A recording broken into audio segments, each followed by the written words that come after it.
Welcome to another episode of The Bearded Console Gamer, and this time we are talking indies.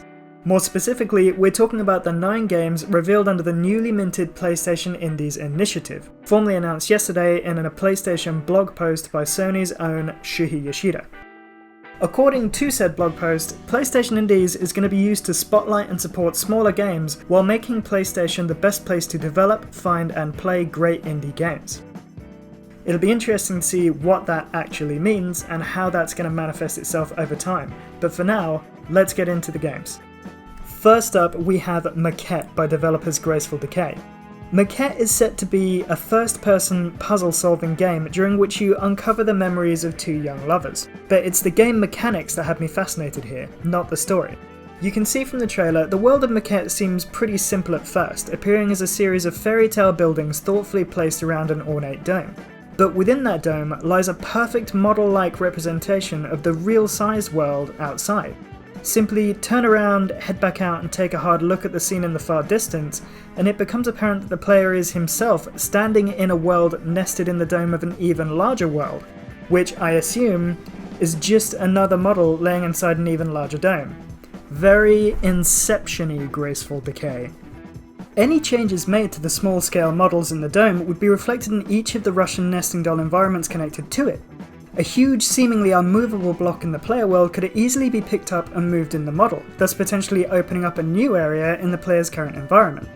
In the game walkthrough trailer, this mechanic is referred to as recursion. And I think I'm saying that right, recursion. And the quirky design feature could open up some interesting puzzle-solving solutions. For example, the trailer shows a player picking up a small key and taking it into one of the nested smaller models where it was dropped to form a bridge, fording a previously impassable gap.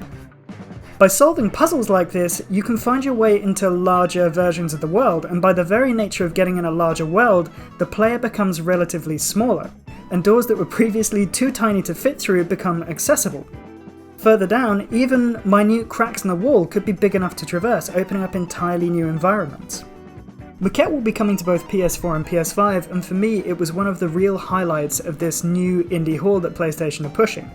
I love games that mess around with scale and reality, and it's just a concept I could really get behind.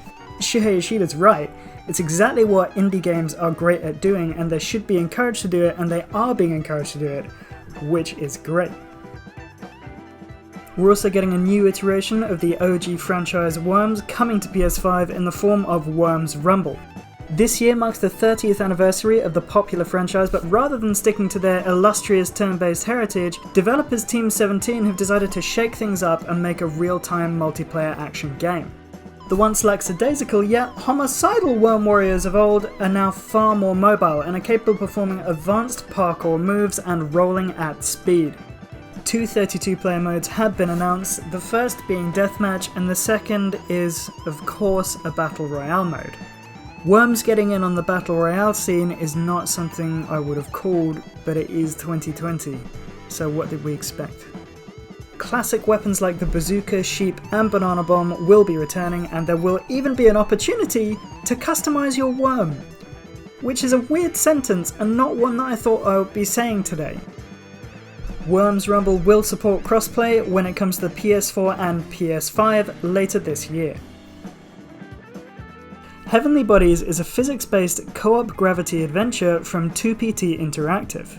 Full disclosure, this one has me excited, but it's got a bit of an unfair advantage. In my other job, I'm a science reporter covering aerospace news, and I love any game that bridges my love of space exploration with my obsession with video games. Since Heavenly Bodies is about maintaining a space station while dealing with the weightless environment of microgravity, it was basically like them shooting a giant nerd fish in a very small nerd barrel. According to the developers, objects like buttons, ropes, machines, robotic arms, and even the air itself is physically simulated. You take control of a cosmonaut, the name given to Russian astronauts, as she or he performs various activities ranging from opening a door or an airlock to installing a space telescope on the outside of the station. Even the most simple task is going to make people think. For example, because there's no gravity, you're going to have an anchor point if you want to pull a lever. If you just pull a lever in microgravity, you're just going to get moved around by the effort of pulling the lever. Right and left analog sticks and their respective triggers are used to control the cosmonaut's arms. Players can also kick the pursuited explorer's legs using the shoulder buttons. The developers are putting an emphasis on using the advanced rumble features of the upcoming DualSense controller to bring a tactile immersion to the game when picking up a tool, or touching different kinds of materials, or worryingly feeling a rope slip from between your fingers. The game offers local co-op, so you can suit up with a friend for some space shenanigans. Sadly, I simply did not have time to cover all of the newly announced indies in any kind of depth, but they are all worthy of your attention. For example, Haven, the new title from the Game Bakers, lets you explore a mysterious planet in a relaxing co-op adventure. Fi Games offering Recompile is an entirely different beast, and lets you take on a hazard-filled adventure as you, a sentient virus, fight, hack, and platform your way through an ominous yet striking digital world. Kato, meanwhile, is an adorable puzzle adventure, born from a partnership between developers Humble Games and Sunhead Games. As the hero protagonist Kato, you embark on a journey of self-discovery as you explore a beautifully presented world, meet new characters, and encounter new cultures simply by rearranging the tiles of a map, in a very interesting new gameplay mechanic that I hadn't seen before. But I am stupid, so if it exists, I'm just freewheeling here. I love the art style, and the soundtrack sounds like a perfect accompaniment.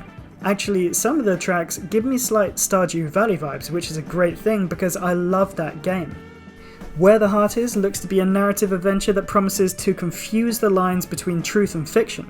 It also looks like it promises to punch me square in the heart, which is where my feelings live. The footage of the gameplay I've seen so far makes me think that any kind of feelings hurt I receive will be worth it for the enjoyment I'll get from the game, but listen to me, Armature Studios, I will play your game, but please be gentle with me, because 2020 has been a hell of a decade so far.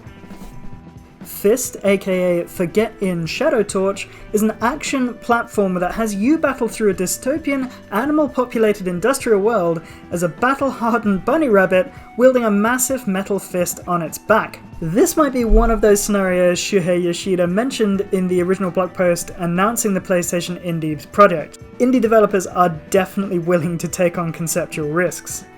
This is one of those games I never knew that I wanted, but I definitely want to buy. Please give me my murder bunny rabbit. I want to mash stuff up with his big metal hand. The same goes, well, not the same, definitely different, but the same goes for puzzling mystery adventure Creeks, which is coming to PS4 this summer and has obviously been created with a huge amount of love by indie studio Amanata Design. I don't know what's happening in the trailer, and I don't know if I really want to know until I pick it up, but what I do know is that it's dark and beautifully drawn, and all I want is to play that game. It's one of those beautiful indie games. You're not going to get that kind of thing from a AAA. You do need the indie games. Incidentally, I would like to extend my heartfelt apologies to Shuhei Yoshida, whose name I am certain I have been butchering throughout this little video. And that's all the indie news for now. If you like the video, please remember to like and subscribe and hit the notifications bell. Stay tuned for more gaming reactions and news, and more importantly, stay safe out there.